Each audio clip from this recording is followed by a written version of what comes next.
Vous avez la vue éclatée du truc. Et là, en fait, on va dire la flasque haute de l'amortisseur, vous avez un roulement ainsi qu'un joint, un O-ring ici d'étanchéité. Donc pour le montage, le premier montage, même l'ensemble des montages de l'amortisseur, en fait, il faut enlever ce roulement pour libérer la cavité. Hop. Donc pour tous les amortisseurs. Et voilà.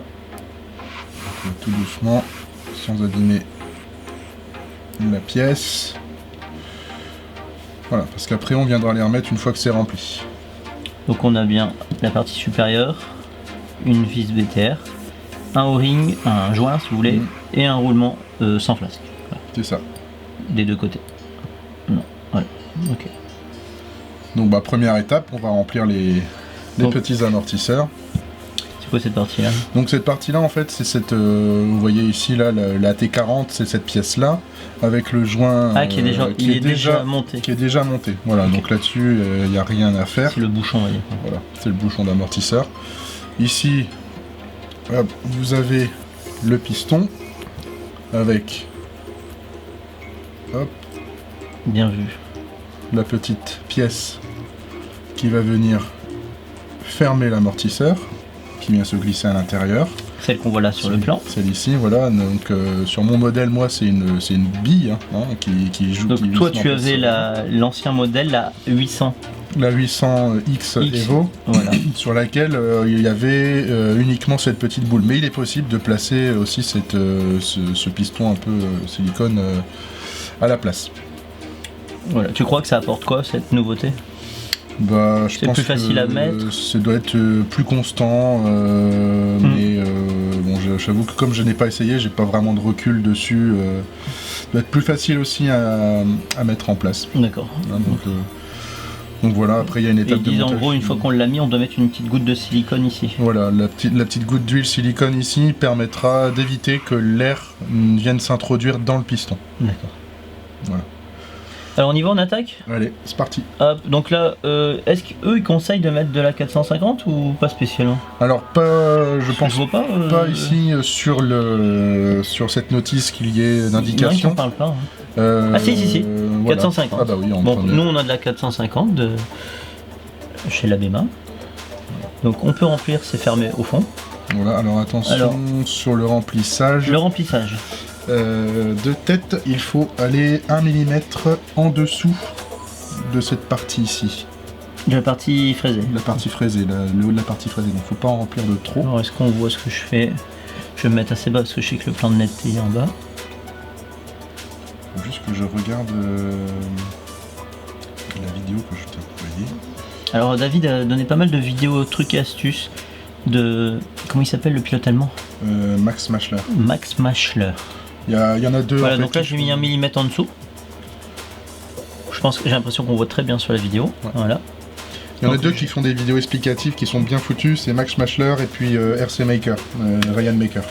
Et désormais il y aura Tony RC. Et Tony RC bien sûr. Donc ils sont 3 aujourd'hui. Voilà le débutant en DTM, Tony RC. Bah ouais, mais c'est bien parce que comme ça tout le monde apprendra en même temps. Après il n'y avait peut-être pas encore de version française. Il n'y a toujours pas de version française. J'en ai pas trouvé en tout cas. Voilà, donc les 3 sont remplis, encore un 4ème. Hop, on met quand même moins d'huile que dans les amortisseurs de TT1 8ème. Ouais. Voilà. En voilà 4, celui-là il y en a un peu moins. Voilà.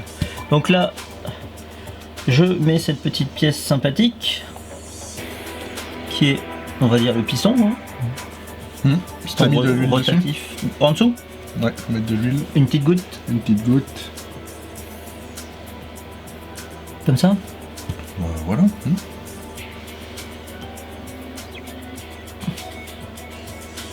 Oulala. Ça va. Tiens, tu peux nous donner un petit sopalin. On va poser au cas où ça déborde. On va plutôt l'anticiper. Bah, je pense qu'on a mis trop d'huile en fait. Ah. Alors c'est parti. J'ai oublié de mettre la goutte d'huile en dessous. Ouais, il y a de l'air. Je pense qu'il y a trop... Oh, il n'y a pas le truc. Là, il est resté dedans. Heureusement que je le démonte, hein. Ah, voilà. Mais, merde, j'ai fait une connerie. Non, tu le repousses. Il est parti au fond. Ouais, mais tu le repousses. Et ben, j'ai pas fait ça sur l'autre. Donc là, il faut remplir d'huile là. Non, tu le remets à fleur. Mais là, on a mis beaucoup trop d'huile en fait, je me rends compte. Alors, petit problème technique, il me faudrait une clé de... Bah là, j'ai du 1,5, j'ai pas plus petit, du 1,5, j'arrive pas à le repousser le truc. Attends, hop. Add silicone. Ah, ouais, c'est ça. Me suis gouré. Donc on va le mettre sur le plan, hein. David est sur un site avec des trucs et astuces automatiques. Voilà. J'arrive pas à le repousser, peut-être avec une petite tige très fine d'huile. Ça, on va essayer ça. Ouais. On va voir avec la... En fait là je le mets à bord. Pourquoi il est parti au fond lui? Ce qu'on va faire, on va vider un petit peu l'amortisseur, on va recommencer. J'arrive pas à le mettre dedans. Ah, j'ai le doigt qui colle.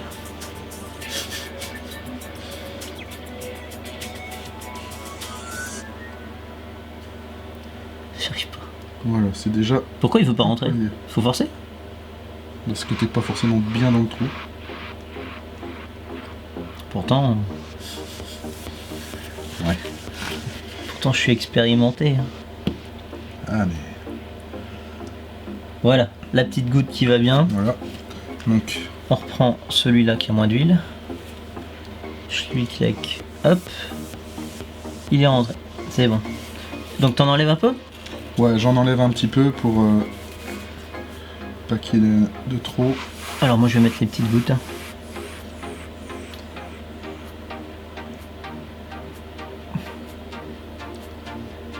Alors oui, donc pour ceux qui ont l'habitude de faire du TT1 8ème, eh ben ça peut paraître encore plus pointu. Là, mon avis là-dessus en fait c'est que... J'en enlève un peu. Hein. Ouais. En fait, je trouve plus compliqué de faire un amortisseur de TT1 8 que bien que cela. Ouais. Mais c'est vrai que quand tu regardes les... J'avais déjà regardé la vidéo des tutos de Renault Savoyard. C'est quand même très pointu, j'en ai mis trop, hein. Il faut en vider plus. Mais voilà, enfin voilà, la première fois que j'en ai fait, bon bah c'est sûr qu'il y a une habitude à prendre sur... Mais c'est vrai que des fois ben, tu les refermes et puis il faut les rouvrir. Il faut remettre une petite goutte d'huile. Voilà, tu fais que ça. Et après, quand tu mets un peu de rebond, bah, il faut que le rebond soit au même niveau. De l'un à l'autre, c'est différent à chaque fois. Enfin, c'est toujours une galère. Alors, tu fais toujours un peu de l'à peu près, quoi. Il y a, des fois, tu tombes pile poil, et ça, c'est bien. Mais par moment, tu te prends la tête pendant une demi-heure à ce que tes amortisseurs soient parfaits. Et rien qui fait, quoi. Donc non, moi je trouve que c'est plus simple de faire ces amortisseurs là. Une fois qu'on a compris le système et qu'on a l'habitude un peu d'en faire, je trouve ça bien plus facile à bien faire des amortisseurs comme ça que de faire... Là tu les reprends pour être sous le filetage en fait, c'est ça? Ouais, c'est ça. Tu veux pas que ça gerbe en huile? Non. S'il y en a trop, il se passe quoi? Bah, il y a un trop plein aussi. Hein, ça va déborder. Ouais, ça va déborder. Et le trop plein sort par où? Sort par le milieu. D'accord, donc là je peux tenter d'aller mettre ça? Alors, dans les étapes, oui. L'étape c'est de remettre. Voilà. Alors, ils disent de remettre de l'huile, mais si quoi? Si c'est trop bas? Ils disent de remettre de l'huile, voilà, si t'es à 1 mm au-dessus de ça. Mais bon, là on y est, donc pas besoin. Ah, c'est ça qu'il faut, la 4. Add more silicone oil. This oil should cover van completely. Donc eux ils appellent ça une vanne, ça doit la couvrir complètement. Ouais. C'est hautement recommandé que le doit être placé. L'amortisseur doit être placé into a shock air remover. Voilà, donc on n'a pas une pompe à air. Une pompe à air, je ne l'ai pas ramené, mais moi j'en ai pas. Bon après perso j'ai rempli, il n'y a aucune bulle. Hein. Bah, il faut le faire tourner un tout petit peu de droite à gauche pour faire donc sortir les bulles parce qu'on a toujours un peu. Ah si, et bah là j'ai dit une bêtise, il y a des bulles. Ah quoi qu'elle se crée peut-être toute seule. Je pense qu'elle se crée toute seule si on bouge trop vite. Ouais, donc là j'ai des bulles, j'ai plein de bulles qui remontent. Ouais, on va bouger doucement. Et du coup, voilà, ça veut dire que sur cet amortisseur là, on n'a pas assez. Tiens, là j'ai beaucoup de bulles. Oh là là là, regarde ça bulle à fond. Oui.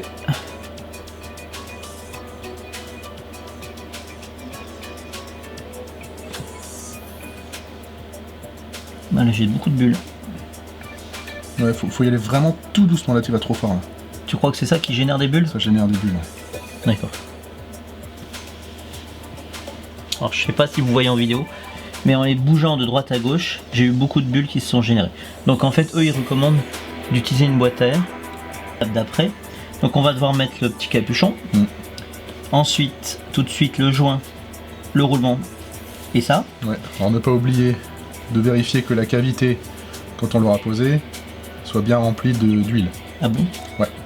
Donc là il faut remettre une goutte d'huile. Donc à voir si le trop plein est suffisant. Dans ces cas-là, eh ben, on va avoir de l'huile dans cette cavité-là. Sinon, le cas échéant, remettre une goutte d'huile. Et en étape d'après, alors l'étape 8, on va tout de suite préparer l'étape d'après. L'étape d'après sera du diff. Non, c'est ça. Non, il me manque le 8. Il est là, de l'autre côté. Et en fait, c'est juste la finition de montage de l'amortisseur. Donc il n'y a pas grand chose. Oh, il y a cette partie-là à préparer. Et ben on va préparer donc l'étape d'après. Comme ça va juste nous permettre de laisser reposer nos amortisseurs. Donc hop, hop. Cette partie-là. C'est cette partie-là aussi. Alors là on a des belles pièces en aluminium. Donc avec cette anodisation gunmetal qui est magnifique. Laquelle est laquelle? Alors truc et astuce. Voilà, donc quand vous mangez dans un petit restaurant à emporter, vous avez des fois des petits plats tout prêts, comme là quand je vais à mon taille. Et voilà, bah vous le mettez au lave-vaisselle quand vous avez fini, plutôt de la poubelle. Et c'est franchement quand vous faites vous refaites une voiture de modélisme, bah c'est nickel parce que ça vous fait des compartiments pour trier des vis des fois. Et ça vous a coûté 0 € pour trier des vis. C'est ça. Voilà. Bon après si vous voulez vous la jouer, vous prenez le truc à l'UED qui coûte une fortune, mais bon ça après chacun sa bourse hein. Attention, hein, je prends la même chose, le marque UDI dessus il vaut 20 €. Jura Judy si tu nous écoutes. Hein. Désolé. C'est le tamponnage qui coûte cher. Ouais, le gravage c'est hors de prix. Parti, on ferme un amortisseur, donc on prend un petit couvercle, on le met dessus. Alors donc David a cet outil que je n'ai pas. A priori, si vous achetez une Asomatic, c'est assez recommandé de l'avoir. C'est plus facile on va dire pour accéder à au démontage de l'amortisseur. Nous on a découvert qu'on pouvait faire la même chose avec une clé 11/32e. Exactement. Voilà, 11/32e ou du 8,5 si vous avez. Ça doit être ça, on va mesurer. C'était ça. Clé à pipe, ouais. Bon, on n'avait pas mesuré comme ça, je crois, mais. Alors clé à pipe, là, ça passe pas, hein, parce que. Ouais, après il faut de la petite. Hein. En fait, c'est soit vous avez ça et l'embout est trop gros. Non, dans ces cas-là, moi, ça m'arrive, c'est de remeler. Comme c'est du neuf. C'est du neuf. C'est du neuf. Voilà. Et alors, comme j'ai pu le faire ici, sur la 5,5 pour que ça rentre dans certaines jantes, j'ai passé sur la meuleuse la clé pour qu'elle rentre dans certaines jantes. Voilà. Ici. Mais plus bas, s'il en était fou. Ah oui. Voilà, 9. Voilà.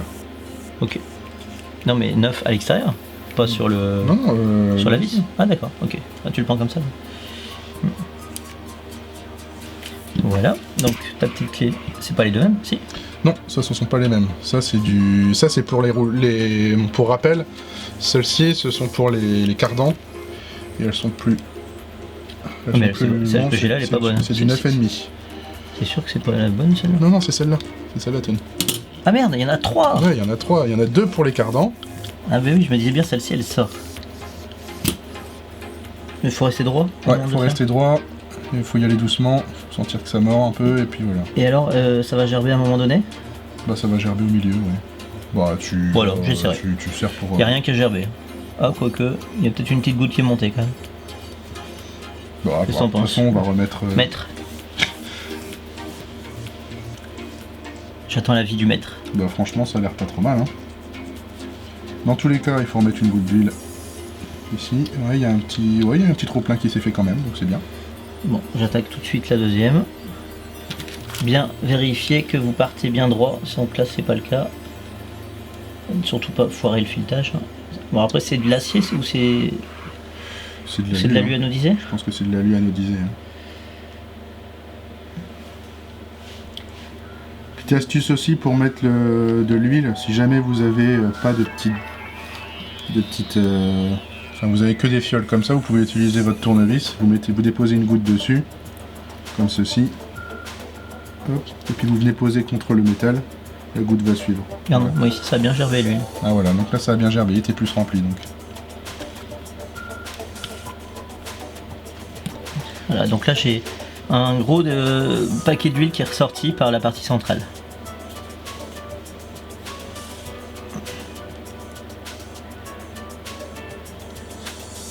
Oh la vache, il est dur celui-là.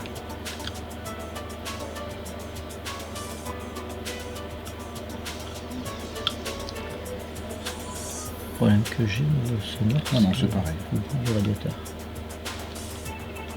Tu sais? Tu l'entendras, tu crois? Ah ouais, je viens d'y penser à l'instant. En fait, on n'aurait pas dû l'allumer. Bon, c'est pas grave, tu remets au-dessus.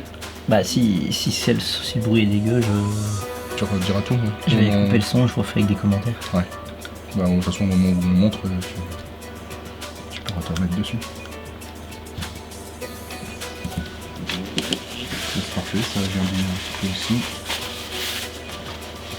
Ah mais là ça sert un peu à rien vu que je suis pile au-dessus. Ah, on voit ton toucher, merde. T'es très... Ah non, moi j'y vais toujours tout doucement. Je trouve que t'as un doigté extraordinaire. Bah écoute Tony, je suis heureux de l'apprendre. Ta femme ne le savait que pas. Que ça t'émoustille autant. Ta femme ne le sait pas. Bah écoute, je n'en sais rien. Elle me l'a jamais dit. On va en parler ce soir, je te raconterai. Ok, bon ben voilà, on a fait ces étapes-là, maintenant on suit les prochaines. C'est bon, on a terminé Alors, est-ce que... l'étape du remplissage d'amortisseurs, de la fermeture des amortisseurs. Non, on n'a pas fait ça. Donc Voilà. on y est parti, le joint en ring qu'on va glisser sur chaque tête d'amortisseur, suivi d'un roulement. Alors, est-ce qu'il y a un sens pour la... Non. Bon, moi j'aurais tendance à mettre les billes vers le bas. Attention après ça. Oui, ça j'imagine ça va être délicat ça. Non, c'est très facile. Alors, là il me faut donc les vis. Alors comme toujours, comme on visse métal sur métal, moi je vous conseille toujours, petite astuce, si vous prenez votre paquet de vis, vos vis aussi, là ici des vis sans tête, vous mettez tout au même endroit et vous les dégraissez un petit coup de dégraissant pour les freins. Voilà, ça suffit. Pourquoi? Parce qu'en fait, pour être les vis, pour être protégées de la rouille, lorsqu'elles sont neuves, elles sont légèrement huilées. Mais donc, si vous les serrez sur du métal avec de l'huile, bon ben ça va se desserrer. Donc le petit dégraissant frein. Et puis après, À la rigueur, je dirais même d'en mettre un petit peu ici de dégraissant parce que Où ça là, ici, sur les bouts. sur les bouts. Comme ça. le- Vas-y, mets-le dessus. On n'est pas sur le plan de la caméra. Voilà. Parce que moi, ça avait tendance à se desserrer et je l'ai pas fait.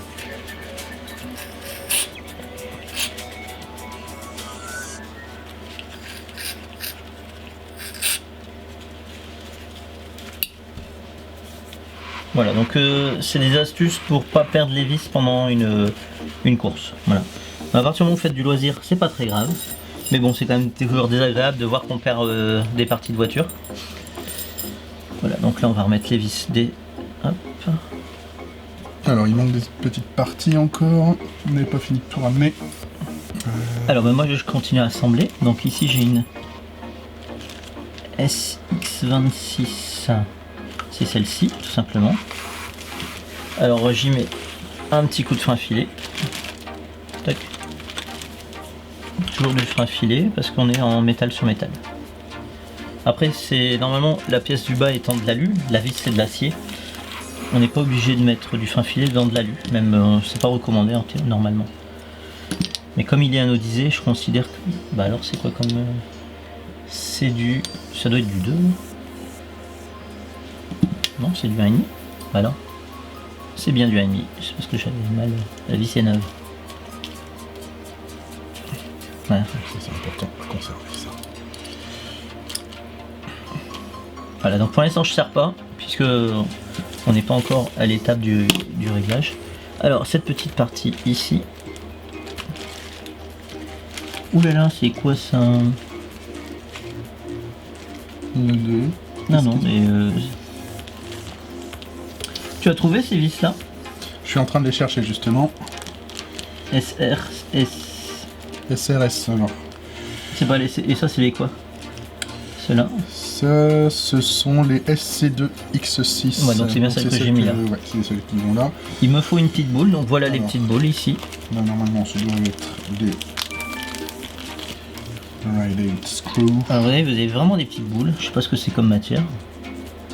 Je sais pas, c'est du caoutchouc, je pense. Qui est assez rigide. Alors vous allez me dire pourquoi il y a une petite boule, j'en sais rien pour le moment, je peux pas vous C'est répondre. pour éviter. Donc là, en fait, tu vas avoir une première vis ici et une deuxième vis qui vient ici.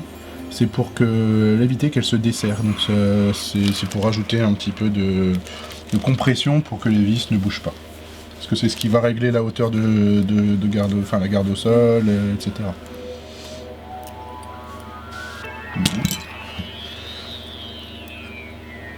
Donc là je desserre pour serrer. D'accord. Oui. À l'inverse. Voilà, donc il y a une petite... Tac. Voilà, donc là je pense pas que vous allez voir grand chose, c'est tellement petit. Alors...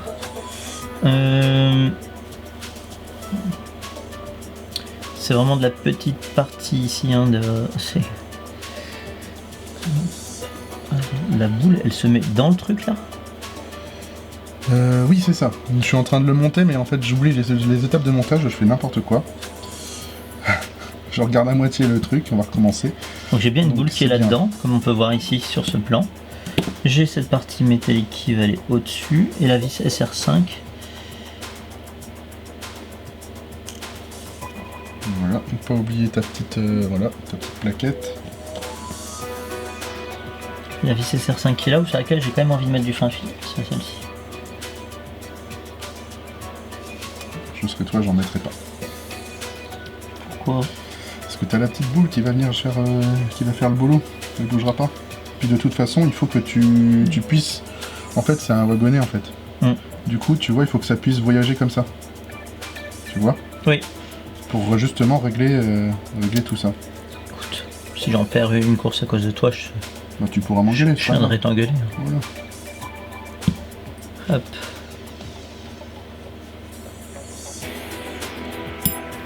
Voilà, j'essaie de vous montrer le mécanisme. Pour l'instant, il n'est pas bien serré. Ici, ça se relève, moi. Toi aussi, ça se relève? La petite plaque, elle s'est relevée là?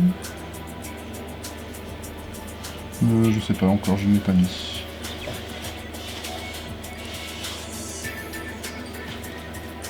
Ouais, elle est un petit peu en travers. Alors, est-ce que c'est normal? Je suis pas sûr.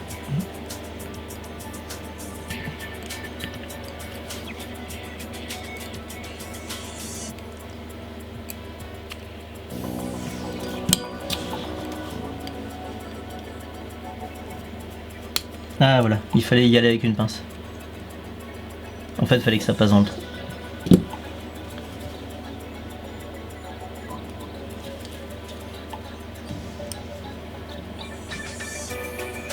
Donc voilà, je crois qu'on peut voir, quand je serre, je peux coulisser, voilà, comme ça. Alors c'est tac, tac. Je crois que vous le voyez bien. Je vais me mettre au milieu pour l'instant. Un peu ton outil s'il passe bien dans cette piste là. Oh, c'est précis, hein. Ouais. Faut desserrer pour viser. Ok. Là, moi j'ai dû y aller à la pince pour mettre la plaque à travers la vis. Ça a eu du mal à passer. Ah ouais, bah moi c'est passé tout seul. Donc bon là, voilà, déjà une de montée pour moi. Normalement il y en a 4 à faire. Hein. Voilà, c'est ça, Donc, j'en ai la deuxième. Alors est-ce qu'il y a des sens Oui, il y en a deux dans un sens, deux dans l'autre. Donc tu mets l'amortisseur dans le tien pour pas qu'on se trompe. Alors il me faut la partie basse, la partie comme ceci. Que je mets là-dedans.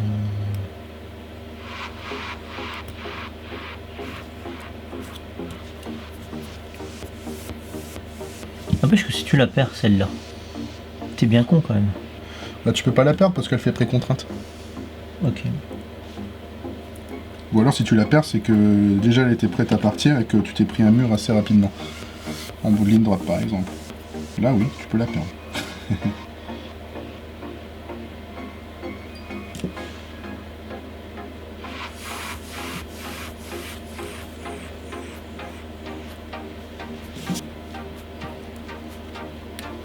La boucle, tu dois la mettre dans quelque chose?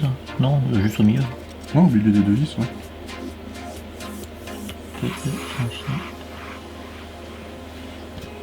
Alors quand on dit du frein filé là, c'est de la vis de. C'est du 2 ça hein. Ouais, c'est du 2. Donc vraiment là on y va vraiment Ouais, très léger. très léger. Parce que le frein filé peut quand même bien abîmer vos pas de vis si vous en mettez trop. On n'est pas sur de la vis de 3 là comme en TT1 8. Voire même des fois de la 4 sur les vis moteurs je crois. Ouais. Donc puis oui, il faut réussir à. Une fois que le frein filet est mis, il faut réussir à dévisser la vis. Hein. Faut savoir que le frein filet, donc il sèche légèrement en quelques minutes, mais il sèche définitivement en 24 heures. Il y a un effet de polymérisation. Allez, voilà, je regarde que ça coulisse bien quand même. Bon, pour l'instant je ne sers pas fort hein, ça. Non, pas besoin. Parce que de toute façon j'imagine qu'on va le régler après tout ça. Oui, oui, on va régler. Pareil pour l'instant on les met juste en début. Non, tu peux y aller. Ah bon? Ouais. Ah oui mais t'as déjà mis ton bras toi. Je n'ai pas encore mis le bras. Ah pardon, oui, je suis allé à l'étape d'après moi. Excuse-moi.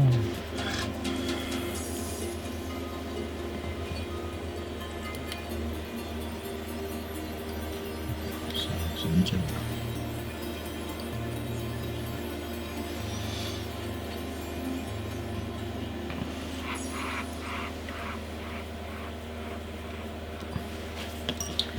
Alors, comment tu sais comment faut le mettre? Voilà, on va faire celui-là tout de suite. Donc en fait là on voit ici on bouge.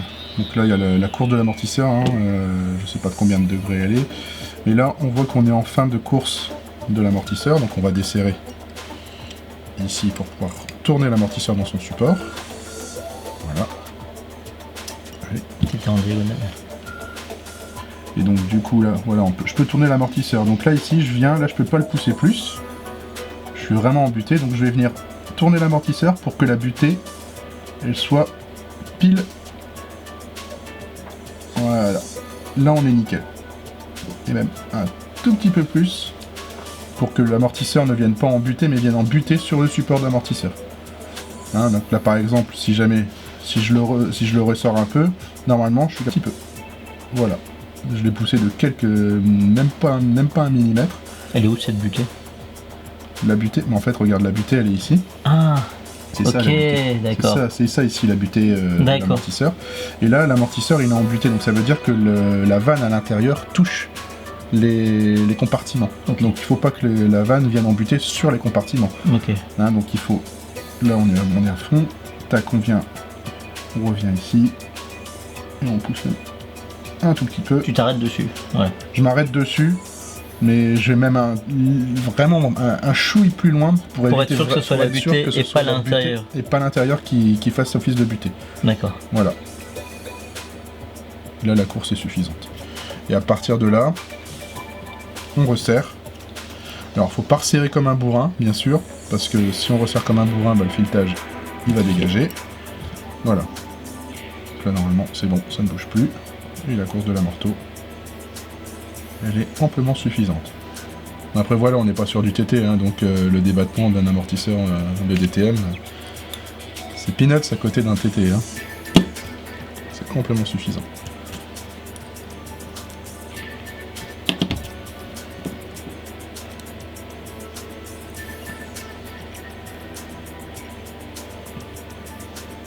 Je sens déjà une différence de qualité par rapport à la Osso A800X, celle que j'ai, la Evo, sur ces pièces-là.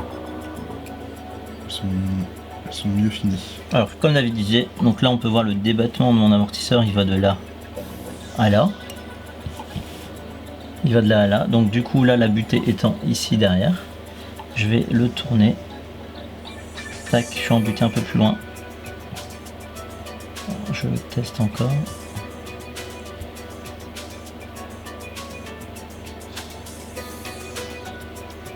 Voilà, donc là une fois que je suis bon, je peux serrer et mon amortisseur. Voilà. Et cette petite vis, comment on appelle ça, le bras d'amortisseur. Le bras je le mets à fond dedans. Non, tu as une encoche donc tu n'auras pas le choix. Ok, une encoche, donc ça va se placer doucement quand je vais serrer cette vis. Exactement.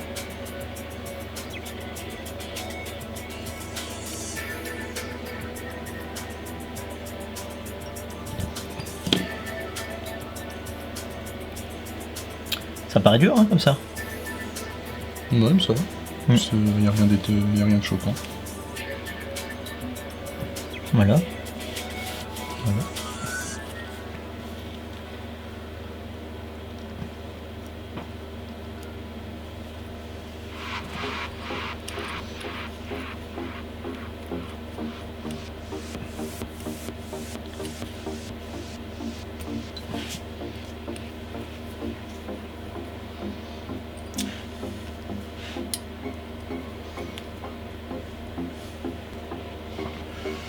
Ok. Alors, comment on va les appeler ça, des barres C'est les ressorts. Les ressorts. Alors que ça, c'est plutôt des bras. Ça, voilà, c'est le...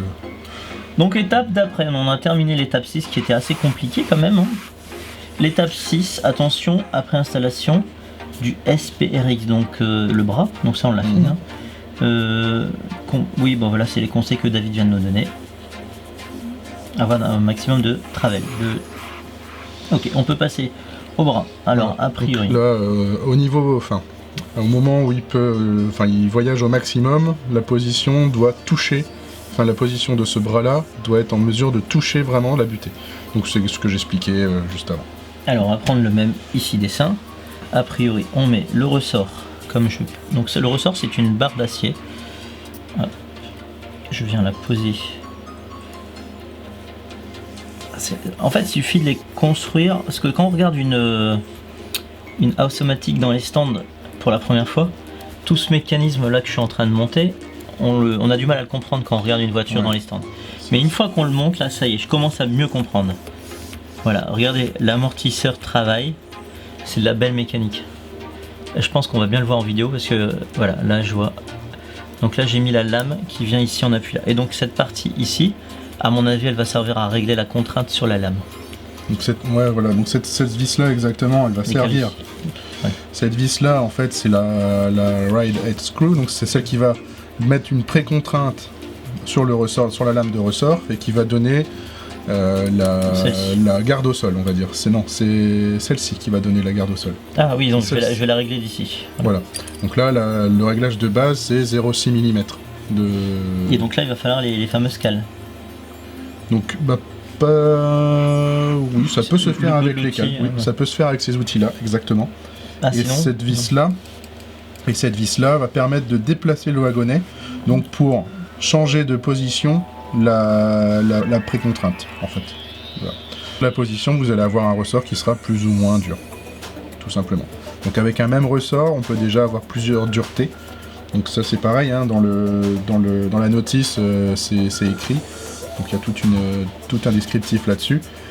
Et vous avez un large choix de possibilités de réglage, sachant qu'en plus il y a différentes lames de ressort qui existent. Bon là ça doit être les médiums, hein, je pense, mais il y a aussi les softs et les hard. Voilà. Ok, super. Bon alors du coup j'ai placé ça comme ça, et pour l'instant il n'y a que ça à faire. Hein. Ouais, on va faire Est-ce qu'il faut que je monte l'outil là-bas?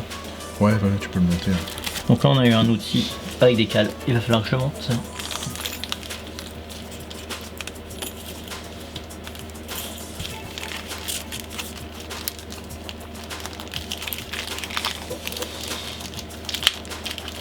Ouais, tu vois, c'est ça en fait, ça paraît compliqué au début, mais quand tu le montes, tu te dis bah en fait c'est tout. Enfin, c'est tout. C'est pas tout con. C'est bien pensé. Je pense que franchement le mec qui l'a conçu, il est loin d'être con. Hein. Non. non, loin de là. Franchement, le mec, tu sens qu'il a fait des études et qu'il a mis qu'il a du canard dans la tête, quoi. Ouais, carrément. Parce que là, ça sort vraiment du commun. Ouais, complètement. Ça sort vraiment d'une voiture c'est pas juste une copie d'une autre, une inspiration. Enfin, alors peut-être que dans l'ancien, enfin, dans les temps plus reculés de la RC, peut-être qu'il y avait ce système-là, mais j'en ai jamais vu. En tout cas, ça Donc, existait dans d'autres catégories à l'échelle 1. Ouais. C'est toutes les mêmes épaisseurs là. Oui, c'est les épaisseurs de 0,2. Et là, c'est toutes les mêmes aussi. Ça, c'est du 0,1. Donc là, ici, j'ai un outil avec des cales d'épaisseur à assembler. Du 0,1, du 1, pardon.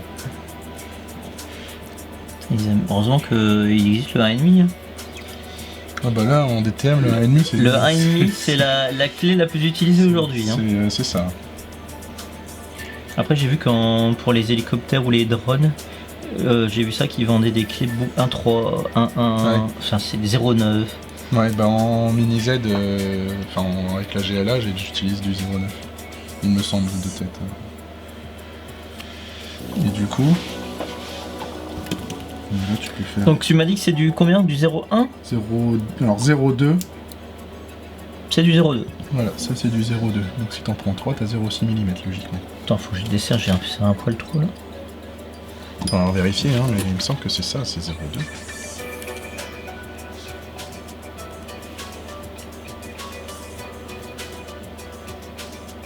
C'est ça, 0,2 mm. Ok. Et là, normalement, on a bien 1 mm. C'est ça. Une seule?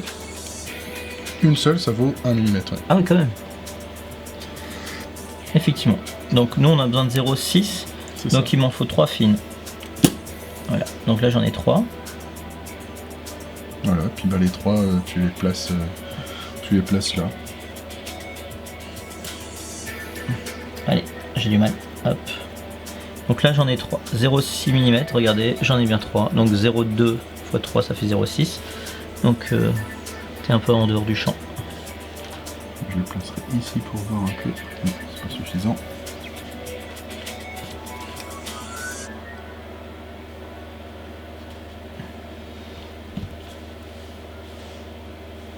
Je rajoute un peu de lumière. C'est un peu difficile à voir, mais là il y a un espace.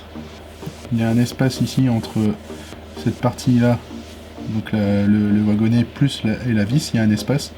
J'utilise cet espace pour régler la préconteinte. Alors, je pense que c'est pas une mauvaise idée. Quand je vois qu'il doit avoir 0,6. Voilà, c'est vrai celle-là. T'as ton autre tournevis 1,5 parce qu'il me paraît un petit peu trop gros celui-là. Si tu régleras, je pense que c'est mieux de régler avec celui-là.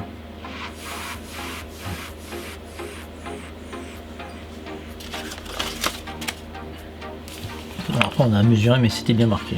Ah bah voilà.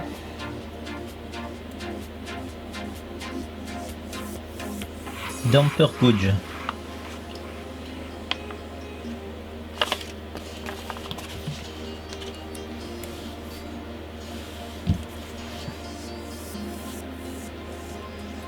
Voilà, donc une fois que c'est fait, on doit avoir les 4 comme sur le plan. Donc une comme ceci.